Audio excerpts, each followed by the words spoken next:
j'ai toujours été attirée par ce milieu, par le sexe. Hein. Et puis j'allais souvent en boîte de nuit. Et un jour, j'ai parlé à un patron d'une boîte de nuit. Je lui ai dit, j'ai envie d'être stripteaseuse. Il m'a dit, il n'y a pas de souci. Et il m'a dit de danser sur le podium pour voir comment c'était, faire un show à un mec. Et ça s'est super bien passé. Je suis devenue stripteaseuse. Et on m'avait demandé de faire hôtesse au salon de l'érotisme. Donc j'ai été au salon de l'érotisme et là j'ai été confrontée au monde du X. J'ai vu tous les gens du X. Ça m'a intéressée. Et j'avais une stripteaseuse qui tournait pour John. Je lui ai demandé comment elle a fait pour faire du X. Elle m'a dit qu'elle a juste envoyé un mail sur le site de John.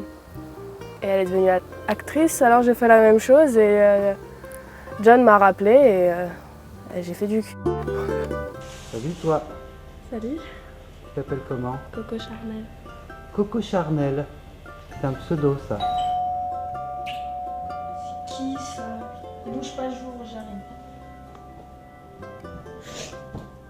J'ai dit tout de suite à ma mère, elle m'a dit ça m'étonne pas de toi. Elle s'en doutait, je faisais du striptease, puis elle voyait que je parlais tout le temps de cul et tout, que j'étais portée là-dessus. Et puis elle a dit ça m'étonne pas. Bon, elle en est pas fière, mais elle a dit tant que ça te va, tant que t'es heureuse, c'est le principal. Alors la seule personne qui a mal pris, c'est mon beau-père. Il me parle plus, il me regarde plus, il m'énerve et dit que je le dégoûte. Parce que même mes petits frères et petites sœurs, ils sont au courant. À l'école, ça circule vite partout dans la ville, tout le monde est au courant. On est obligé d'assumer de toute façon.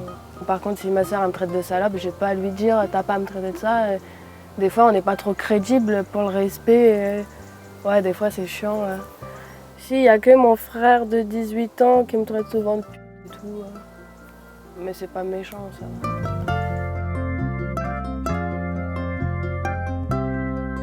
Là, c'est mon dernier film en France.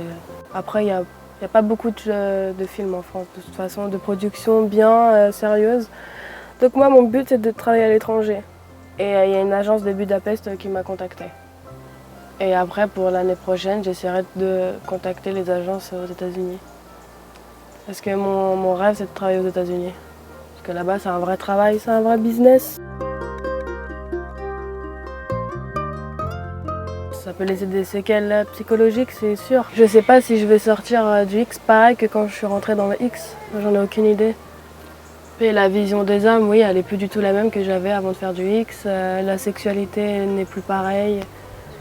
Le regard sur moi-même, il a changé aussi. Et oui, ça va peut-être laisser des séquelles. C'est obligé, je pense. Je pense pas que je vais ressortir normal de ce milieu.